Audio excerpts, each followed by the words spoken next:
个朋友突然在路上被抓走，然后到下午才传出来说，原来赖以任被带到调查局，才被带到地检署，这很恐怖。各位啊，请问我们是中华民国吗？还是我们是朝鲜民主主义共和国呢？各位所有观看的现在所有收听的线上朋友，你说怎么样才能够支持他们呢？很简单，那就是共同的罢免民进党。在你的选区如果是国民党的立委，那我们就守护好每一位在野党的立委；如果你的选区立委是民进党，那就赶快共同的来加入罢免民进党的立委联署。这个已经骑到你头上来了，朱立伦，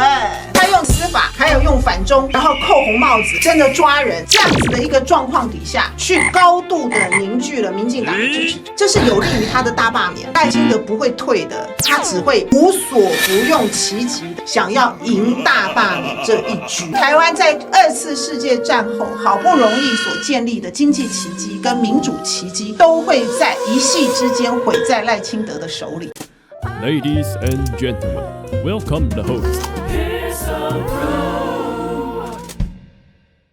台北市罢双无团体全部被带走，那先是调查局去抓人，包含了领衔人，还有所谓的罢5四骑士，包含他罗志强的助理陈冠安、赖以任，然后满志刚，然后刘思颖。赖以任跟刘思颖各分别是吴思瑶的罢免召集人跟吴佩益的罢免召集人。那另外领衔人李孝亮跟刘思颖的先生林瑞总共是6人。那这连夜的这个复讯后来送到了台北地检署依照伪造文书、违反个资法这些的这个罪嫌然后就继续进行侦办最后呢是在凌晨的时候呢，以20万到50万不等交保并且呢限制出境出海。后来包含立法委王宏威、徐巧芯、罗志强然后还有李彦秀呢等都有到现场那包含我本人还有侯汉廷还有其他台北市议员也有到现场来做声援我觉得实在太夸张人可以光天化日之下白逮走尤其昨天我一度呢，我想说这事情有点严重我知道赖以任已经找不到人，所以我就去联络他的助理，他助理跟我讲说他找不到老板了，从早上开始人就消失了。我很清楚他怎么工作、怎么做事情，然后到底联署是真是假。但是呢，即便是如此，抱歉，现在的检调就犹如东厂一般了。当然就是检调的双标，而且司法完全被民进党所掌控。很显然的就是专门打击罢免民进党的团体。而在先前，如果说这一波比较早的话，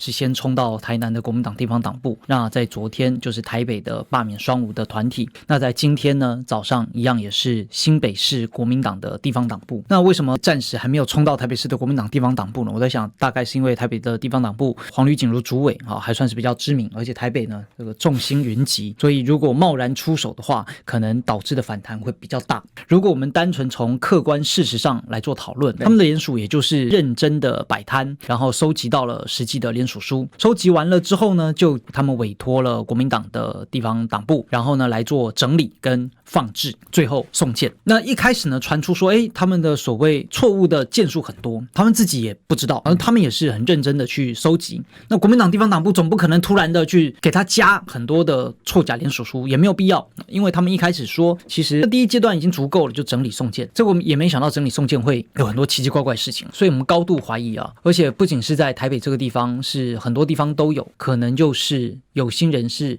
来做的造假跟反串因为说真的，这些年轻朋友哪有能力跟本事去辨别这些资料写的正不正确？他又不是内政部，他也不是户政事务所，他怎么辨别？对，而且也没有附身份证怎么知道有没有所谓的死亡联署所以如果有人呢突然就热心人士跟你讲说，来这个50张给你，这是我们家这个联署这是我们亲戚朋友联署给你，你也无从查证但如果里面就是一些很错假的资讯，你也无从辨别。而且呢，因为你说全台你看这个蓝的都这样就正因为说蓝的比例都比较高，我才怀疑这当中有鬼。为什么呢？因为每一个地方的县市党部做法其实都不太一样，那每个地方都有这种所谓的错假联署，我们还是要怀疑是否有所谓的对手阵营在搞鬼，除非他们骗我造谣说谎，否则的话在我们看到它的过程应该就是一切正当合法规规矩矩的去联署收集那这些各自所收集到的甚至很多是在眷村里面收集到的，那这些也都是一张一张具体签出来的。那第二个，从法律层面上来看，要说伪造文书它有主观上的犯意那现在有什么证据证明就这几个人呢，他们是自己去手动去签假联署书？就你说人家伪造文书，你这个要主观的犯意啊！而且这个所谓的伪造文书啊，因为中选会以及目前的规范有2套说法。没错，第一种呢是什么？就是你刻意签名代签啦。那第二种呢，就是你的格式跑掉，对吧？这也叫伪造文书，因为你偷跑，所以你的格式跟中选会后来所印发的格式不一样。那么目前有没有积极的证据可以证明是第一种？没有。而且据我所知，这些人都忙得要死，就哪有时间跟你去抄那个几千份的联署书，对吧？他们自用人数其实非常少。那第二个就是，如果真的要讲所谓的格式跑掉的话，那花莲不是最明显吗？那现在我们在昨天晚上我已经网络上告发要求花莲地检署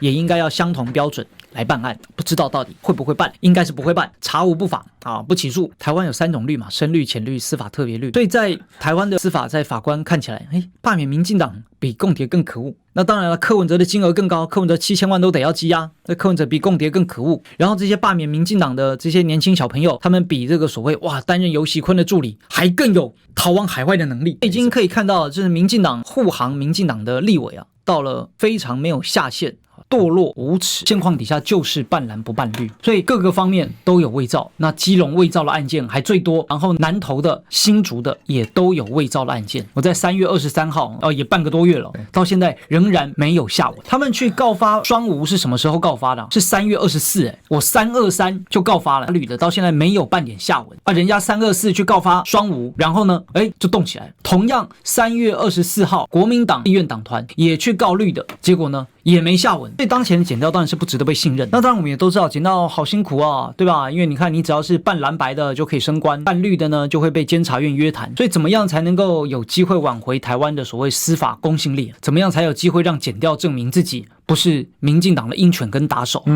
现况底下最简单，还是一样罢免民进党的立委，因为这是至少人民跟在野阵营有机会能够获胜以及表达的唯一途径。至于更长远的，那当然只有全面下架民进党，才有换党执政，才有机会把台湾的包含司法以及媒体的乱象，甚至是所有的一切都改弦更张，才能够拨乱反正。简单来讲，这一次大罢免的话，我本来就认为天下大乱，形势大好嘛。什么意思呢？因为呢，如果没有民进党在乱的话，也没有办法改变赖清德单方面的用所谓的执政的优势来压制在野党嘛。那这是一个契机啦。就是说，如果今天罢免的投票出来，今天是民进党大败了，所有被民进党罢免的在野党的立委，他今天呢是非常从容的飞过，非常从容的应对过，选票数开出来很漂亮。而所有被罢免的绿委，被罢的七七八八、零零落落，大概可能被罢个一半。那后面他补选再上来，即便整个国会没有过半，对赖清德来讲绝对是一个巨型的重挫，只有这样这个机会。所以人民要自己走出来，如果不走出来的话，大家喊破喉咙，那一定旁边人就讪笑啊，哈哈，我来看你笑话。其实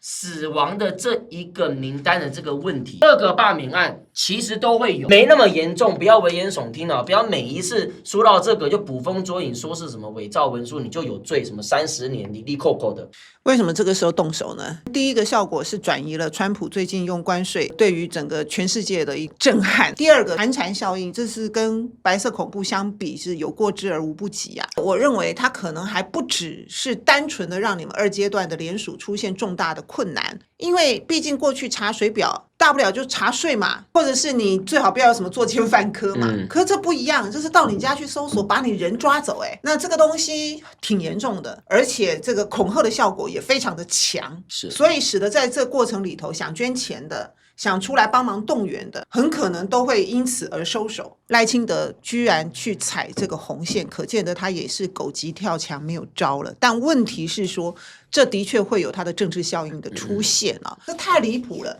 你今天台湾是怎么样？清明太平，治安良好，你检察官有这个精神，有这个力气，你为什么不去抓诈骗集团呢？你半个抓不到。你今天把整个宝贵的司法资源用在打压政治异己这个事情上面，整个的司法体系、检调体系如此堕落，完全为政权服务，真的非常非常的离谱啊！就开始在台湾内部找敌人，在台湾的内部制造恐惧。民进党是没有办法用正向的能量来做政治动员的，他也没有能力用爱跟正能量团结台湾。所以现在当民进党这么赶的时候，那在野力量应该要重新调整自己的脚步，因为真的不是你们想象中的台湾是一个太平的、正常的、民主、法治、人权的一个地方了，已经不是这样了。赖清德不断的越界，赖清德不断的踩了很多民主、法治、政权不该踩的红线，他一而再、再而三的踩。你不能够自己还在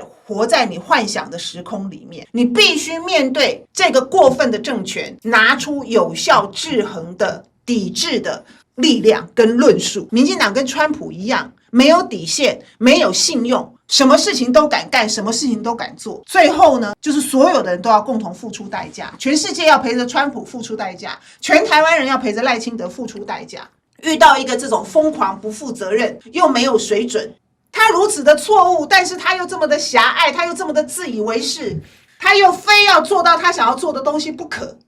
这才是台湾双重的灾难啊！真的不要以为民进党的大罢免不会成功，用这样子一个姿态再过3个月，